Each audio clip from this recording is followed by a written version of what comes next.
Welcome in, guys. Welcome in. Fantasy Live Week 9 Part 2. Went over Part 1 before All-Star break. Now we're back for the second part of Week 9. And then I know our leagues, there's two more weeks. And then it's going to be playoffs. It's very close in my league. Meg, is it close in your league? Yeah. We had a trade go down, so it's going to get even harder. Mm-hmm. But yeah, it's pretty close. So after this week concludes, we have 2 more weeks before playoffs. It's getting close. Hopefully you guys can make your playoffs. I know for our family league, we actually only have 1 more week until playoffs. So I'm sure everyone's leagues vary. But we're going to be going over Week 9 Part 2. Let's first get into transactions. Nothing crazy that is really going to affect fantasy. Grace Berger signed a 7-day contract. Ileana Ruper is back with Golden State. Haley Peters signed a 7-day contract. And then Kiana Williams signed a 7-day contract. I will say the Kiana Williams one is interesting because when she played, she played 2 games? She played a couple games with Phoenix, and she actually did pretty well. But then we got an update with Satu, Kalia Copper, and Lexi Hill. They all practiced today. So that makes things more interesting. So I wouldn't say Kiana Williams is relevant fantasy-wise. But with that said, Satu, Copper, and Held, I believe, are all still day-to-day. What day does Phoenix play their first game?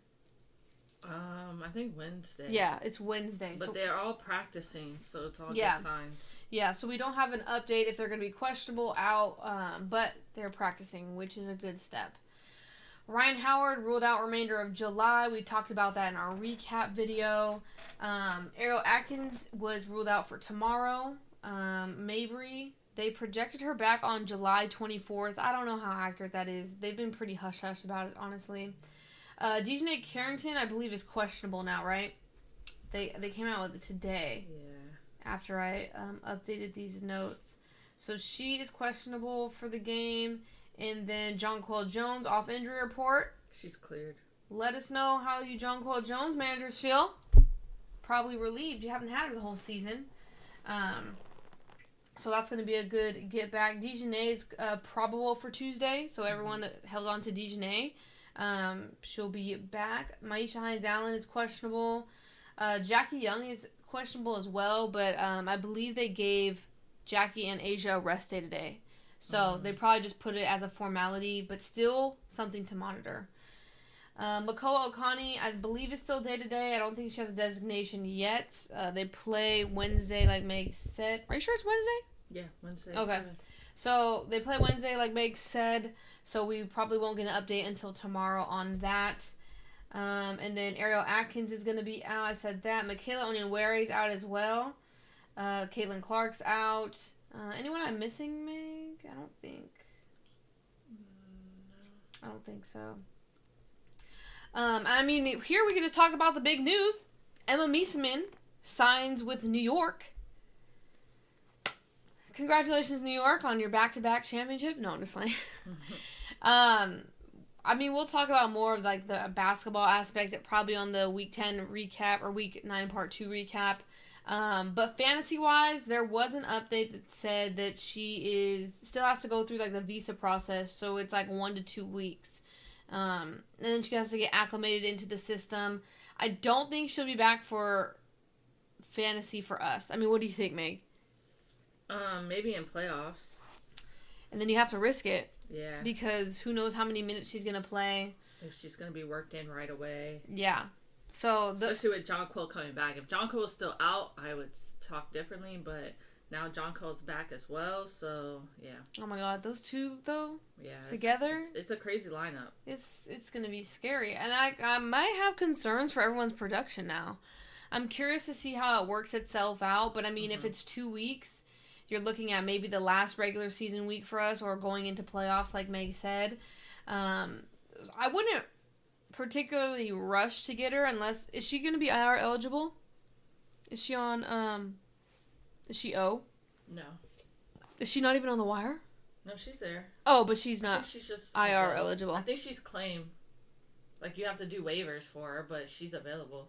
No, I know, but there's no O next to her name. Okay, so, I mean, I don't think it's worth a stash, just because I know a lot of matchups are very close right now. So, I mean, you're going to need... To get into playoffs, you're going to need to move on the waiver wire. I mean, what's your stance on Misa Min? Yeah, I mean, I think she could be a good pickup during playoffs, like I said. So if you need her down the stretch, I think she could be good. I think she's going to get minutes. I'd be surprised if she doesn't. She's a great player. I mean, she's coming off a Euro back-to-back championship. So, I mean, dominant player there. But, yeah, I would say if you need her come playoff times and you're able to risk it, it could be a winning person for your team. Here Megan has it. And I will say another big. I mean, you guys know how slim a viable big is on the waiver wire. But I'm not saying stash her right now. I think that was my question. You're not stashing her right now, are you? Not without an IR out, because then that's just taking up a spot that you could be. I mean, right now is so important. I know in my leagues, we have a lot of people that are right there, like, still pushing for playoffs. So your standings mean a lot, because then it also dictates who you're going to play in playoffs. So I don't think that it's worth just holding on with no outcomes. Yeah, agreed. You just got to time it right. Agreed. But we'll keep you guys updated every single live of, like, okay, this is the time to pick her up now. Like, you know. So we'll keep you guys updated on that. Injuries. I already went over injuries. Skip that. But game count for the second half of week 9. So Las Vegas has the most games this week, 4. So we're going to be talking about not a lot of Vegas players. Probably just one in particular, honestly. The rest of the teams have 3, and then Connecticut and Golden State both have 2, which is actually a bummer, because when I did this trade in my league, I didn't realize that the first game for Golden State is on Friday. So that hurt me a lot, but, I mean, trade deadline is past now, and I needed a trade. So that's something to consider. Is Connecticut's game Thursday? First game? Yeah, Thursday. So, yeah, Connecticut and Golden State, they're going to be later in the week starting you guys off, which, I mean, we can get in now. It does make it hard for rankings a little bit because, I mean, with Connecticut's 2, like, Sanaya and Bria Hartley, I feel like they're too good not to pick up, but I understand, like, you need to... I mean, for me right now, my matchup's really close. I need to pick up every day. Like, I can't hold. But if you have the privilege of being able to hold, I still think they're a top 10 pickup. I mean, what's your kind of stance on those 2 guards? Because they've been so good for a lot of us. Holding them or dropping them or picking them up. What's your stance? I mean, I'm a waiver wire person, so I prefer to drop and risk it and pick up so I can fill out my lineup and maximize on points. So especially with them not having a lot of games. And I don't know, I know that I was taking a look. Some teams are behind because this is the second week of fantasy for this period. So if you're behind because you didn't have a lot of people play last period, then you have to catch up. So I know that there's like I'm in that predicament in one of my leagues, and in the other league it's pretty close where I don't have to worry about that. Yeah. So it kind of depends on your situation. Yeah. Okay. There is a new number 1, JJ Quinterly, and I think we need to talk about the Dallas situation. I feel like it's gotten a little bit confusing, especially with Enrique coming back. But I mean, even with Enrique back, JJ Quinterly balled out. She's in the starting lineup. They kept her in the starting lineup and benched Isaiah James. I still think Isaiah James can be in the top 20. I do have my concerns, though, because I don't think she necessarily did anything wrong in that game where she didn't get a lot of minutes. But with Enrique back, she's just going to command so many more minutes, right? So we see who's going to take the brunt of that. What are you thinking about, Isaiah James moving forward? I'm concerned.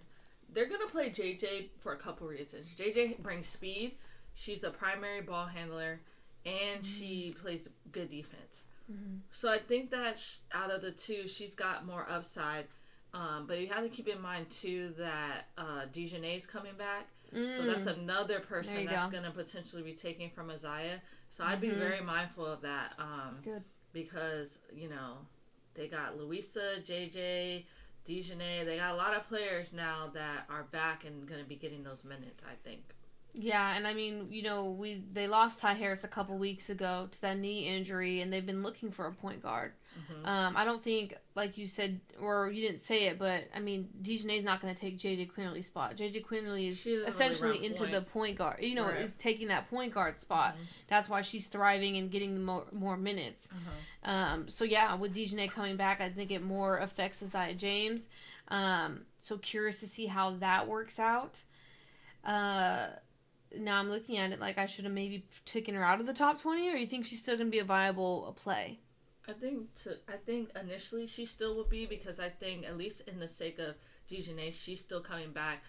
We did see before the All-Star break that Arike, she didn't have a great game. I think there's lingering issues with the thumb. Mm-hmm. So that one's hard, because I feel like Isaiah was still able to get some good minutes in that game because of how off Arike was. Mm-hmm. But I mean, if that thumb gets better, then I believe that she'll get back to scoring the way she was scoring, and then drop Isaiah's games. I feel like the way it's gonna work is when Isaiah does get her initial minutes, she would have to pop off right away and show that she's hot. Yeah.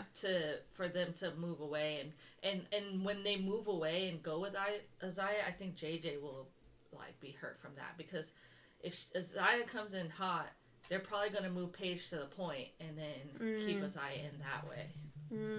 Okay. That's what I would think. Yeah. Well, I think it gets more cloudy for Isaiah moving forward. And I think it's just going to be confusing for Dallas as a whole. I mean, the coach is, I don't know, with his rotations, we've been trying to figure it out. It seems like he's got it down now. But, I mean, Louisa and Leah Rue. I mean, Leah Rue's been popping off these last couple of games. That's why, to me, she's my number 2 waiver wire pickup, if she's even still out there. Would you agree with the Leah Rue, or you're not really like... No, I think she's doing good. I don't think you can move away from her. I mean, she's come over and really been putting in good minutes. So if I was their coach, I would continue to ride her. Yeah. I do want to point out Sophie Cunningham and Ari McDonald are also in that top 20. With the Caitlin Clark out, I think we can keep them here. Mm-hmm. Sophie Cunningham's been a little bit hotter than Ari McDonald. Just her 3-point shot is hitting right now. Mm-hmm. So continue to ride that hot hand. And then Ari McDonald, obviously, great on both ends of the floor, and that helps out fantasy-wise for sure. And even when, we've talked about it before, if they're blowing out a team or they're getting blown out, usually Ari McDonald stays in. Would you take Sophie over Ari at this point, or would you still say have Ari over Sophie? I would say ride Sophie's hot hand. I mean, when she's hitting the 3, that's more points, so I would ride with Sophie. Yeah, very true. Who else do I want to point out? Janelle Salon, I think, is down this low for me just because they only have 2 games this week, and their first game's not till Friday, which makes it a little bit difficult. So if you need to grab some of these players ahead of her, you kind of have to. They're going to play, 2 more games before she plays one? So, I mean, who Dallas plays 2? I mean, there's certain teams that are going to play 2 games before she even plays her 1. So, I mean, that goes into part of these rankings is how many games this week, when is their first game, how can we capitalize on it? So, I mean, that's my stance on Salon. I feel like we've been up and down with Salon, mainly because of Valkyrie's rotation. But, I mean, what's your outlook on Salon moving forward? I think it depends on the matchup. I think I've mentioned to you guys in the past, I'm kind of like a Cecilia fan.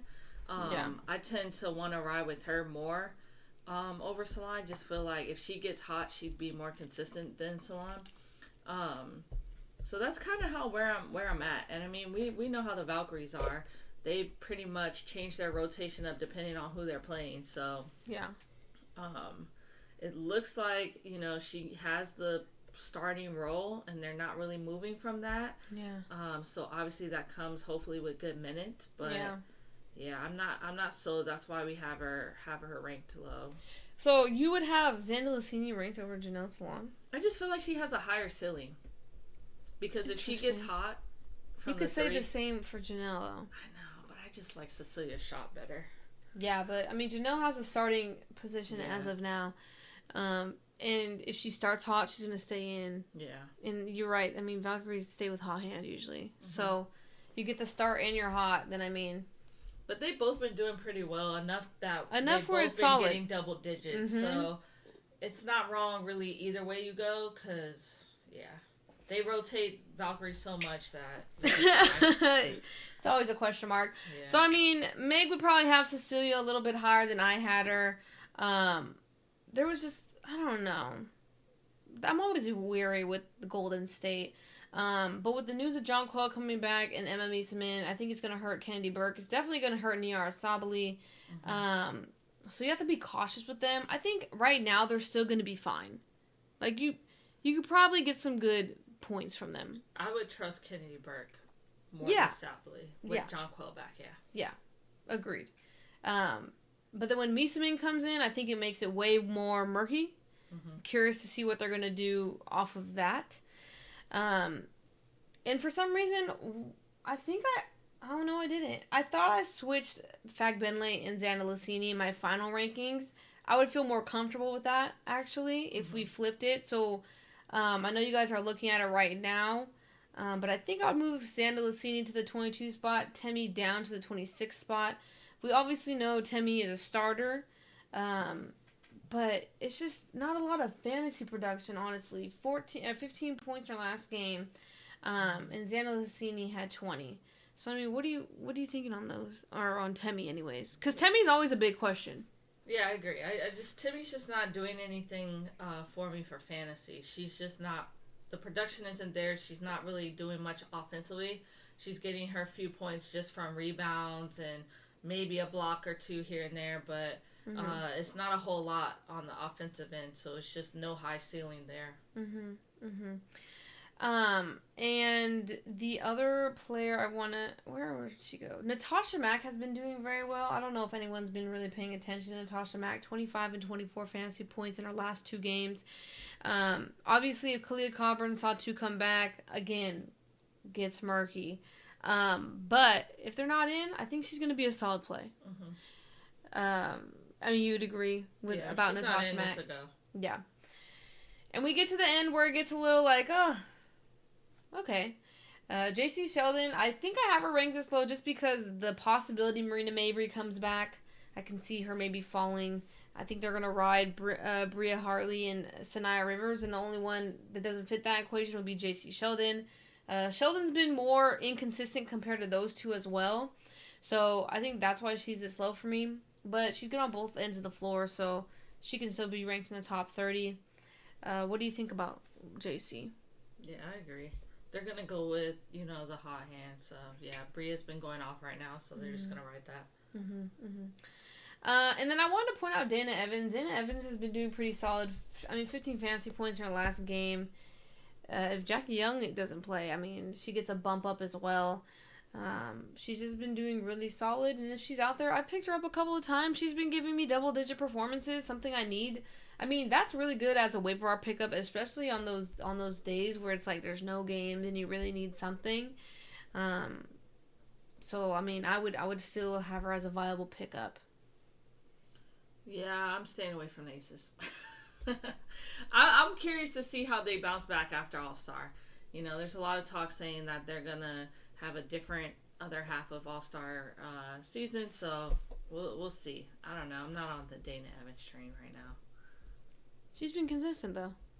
I know. I feel like there's other people I probably would go with before her. Well, who? I'd probably go with, Aaliyah Edwards before her. Interesting. Is that it? Yeah. Just the one? Yeah. Bro, you said others and then said one name. All right. I'm not on the Dana train. All right. She's been consistent. Look at her log. And then Rebecca Allen, Elizabeth Williams. You guys already know Chicago. I think Meg would probably fight for Aaliyah Edwards in the top 30. Man, they just do Aaliyah Edwards dirty for me, and I just don't know. You trust Aaliyah Edwards? Lately, she's been getting just, consistent minutes. It's not a lot of minutes. I think she deserves more, but for this team, that's all she's going to get. But she's been getting double figures out of the minutes she's getting, so. Okay, so you'd push her into this top 30 over Elizabeth and Rebecca? Yeah, I think I would. Okay, and who would round out the 30? Rebecca, Elizabeth, or someone else? Probably Rebecca. I mean, with Ariel Atkins out right now, yeah, they need a scorer. I think that Rebecca can maybe fill that. Yeah. I wanted to pick between Rebecca and Kia as like who's gonna step up in that role. Oniwari is gonna be out too, so a little bit more minutes to go around. So I couldn't decide, so I put both. But yeah, I mean, Aaliyah Edwards has been pretty consistent, just in the low teens. So it is what it is on that part. I know we didn't mention Phoebich or Hayes. They are no longer available in less than 50% of leagues. If you guys are new and you're watching, we only discuss players that are mainly available in 50%. How do I word this? I always word it wrong. They're less than 50% rostered. Yeah. Just because that means they're probably going to be widely available to you. Obviously, there's a good name out there. Go and grab them. You're probably lucky. But these are the majority of the names that we're seeing out there, and we're in 8-man leagues. Some people are in 10-man leagues and probably don't even see half this list. So if you do have a question about a deeper pickup, drop it in the chat. Drop it in our Discord. Let us know, and we'll try and help you out, especially in those deep leagues. It definitely is hard for waiver wire pickups. All right, let's go to the Q&A. If you have any questions, drop them in the chat. I'll read the questions we had in the Discord, and we'll answer those. Is it worth to stash Ileana Rupert? I would say no. I'm going to say no as well. I mean, like we mentioned, Valkyries, it takes them a minute anyway to incorporate people, and then their rotation changes game to game. So I don't think it's a stash. I think it's, if they're out there and she can contribute to your team, sure, but not a hold. Not a go grab now and hold. I would agree. No. I would agree. Is it worth to pick up Talbot? Where is she at again? New York. New York, no. I wouldn't do it. Not New York, no. No. I wouldn't do it at this point. Mm-hmm. How concerned are you about the rest of season production for Caitlin Clark? I mean, this is the first season she's missed so many games. It's unknown. The fact that she came back and then tweaked the same injury is concerning. So, I have her in a couple leagues, but the thing with Caitlin Clark is, I mean, what are you going to do? She's not someone that I would recommend dropping, so all you can do is hold and hope for the best. Mm-hmm. She's just too valuable when she is out there to get you fantasy points that I don't know. I don't think yet that you drop.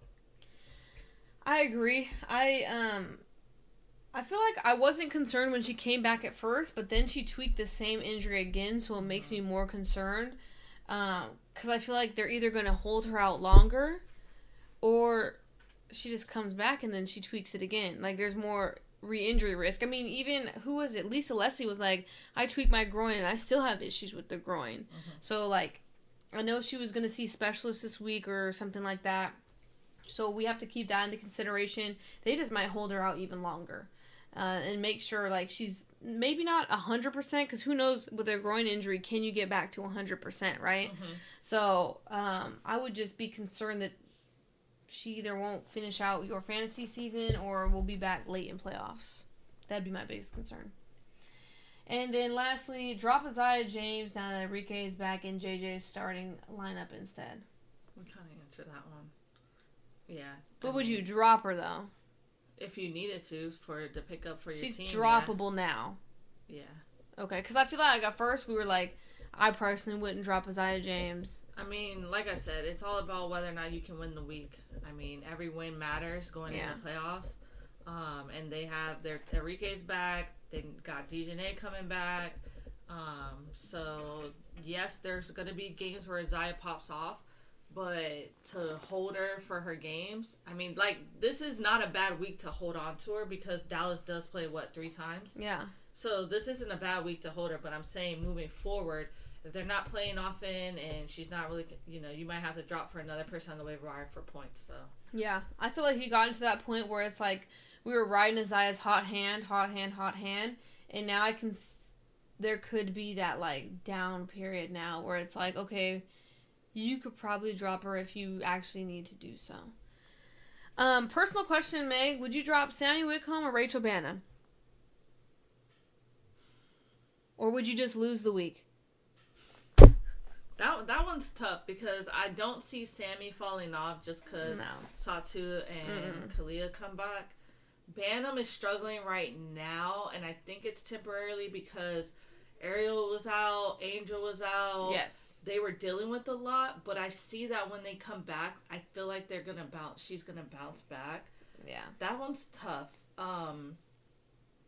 If you're able to risk it to see one more week, I would risk taking the L or trying to get the W with keeping both of them to give you more time to decide. But long term, if I had to choose, I guess Bantam. Drop Bantam. Interesting. Why drop Bantam? Phoenix is just a better team, and I feel like Sammy's able to do stuff because she has people on there that can get her the ball and take eyes off of her. Like, obviously, we saw Bantam without Angel and Ariel.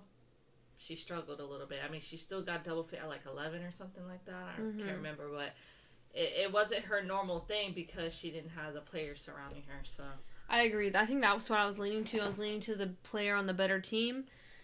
But Bantam does start. She gets a lot of good minutes. I'm looking to pick up Hartley for dropping Isaiah. I'm ahead by just 20. Connecticut plays their first game on Thursday. I mean, use Isaiah for Tuesday. Drop and pick up Hartley for Thursday. Would that be your advice? Yeah. I probably would do something like that.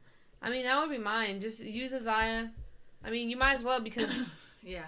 You're not trying to pick up someone for tomorrow, right? And just look at the waiver wire. I mean, I know sometimes when I go out there, if someone out there is not better than the person and that person just plays just the next day, I'm holding on to that person because the way the waiver is, once you drop them, you got to wait the day. You're not even going to be able to get them for that next day. Yeah. So you got to weigh those options. So, yeah. Yeah, very true. So, yeah. I would play Isaiah tomorrow, drop her, pick up Bria Hartley. What was I going to say? I trade away Isaiah because I didn't want to drop her. Like, I felt bad because I feel like she was doing so well. It would have been a waste. But maybe I should have. All right, any other questions? Drop them in the chat. It's going to be a jam-packed week. It's very busy. A lot of games. And it's going to be the second half of the season. This is where we kind of see certain players start to pop off. It might be different from the first half. I wouldn't be surprised if someone that started the season slower pops off in the second half, and vice versa. Someone that was started hot and maybe cools down. I mean, we see it every year. There's certain certain teams will tick up in the second half after All-Star break. So I wouldn't be too surprised moving forward. All my main players are playing tomorrow. So, yeah. Oh, so you don't even need Isaiah? So, if you don't need her, I would just plan ahead then. Would you agree with that? Yeah. Yeah, I would just plan. If you don't even need her tomorrow, like, she's not even going to be in your lineup, I would plan ahead. Maybe even get someone for, Wednesday? Oh, that's only one game, so there's probably not a lot out there. But, yeah, plan ahead for sure. Especially if you don't need to put her in your lineup. I know I need to make some decisions on my end as well.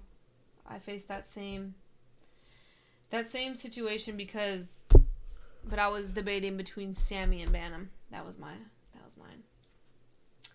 Any other questions? Drop them in the chat.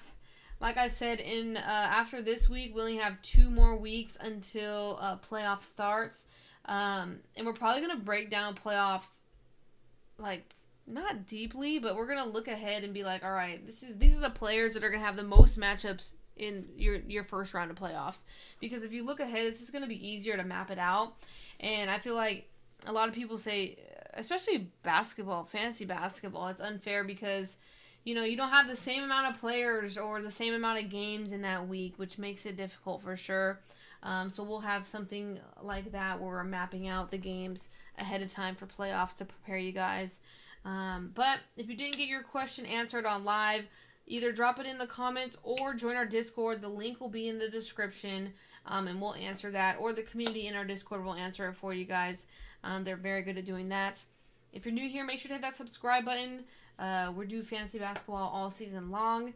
And, like, subscribe, and we'll be back next Monday for Week 10 Fantasy Live. Peace, guys. Peace.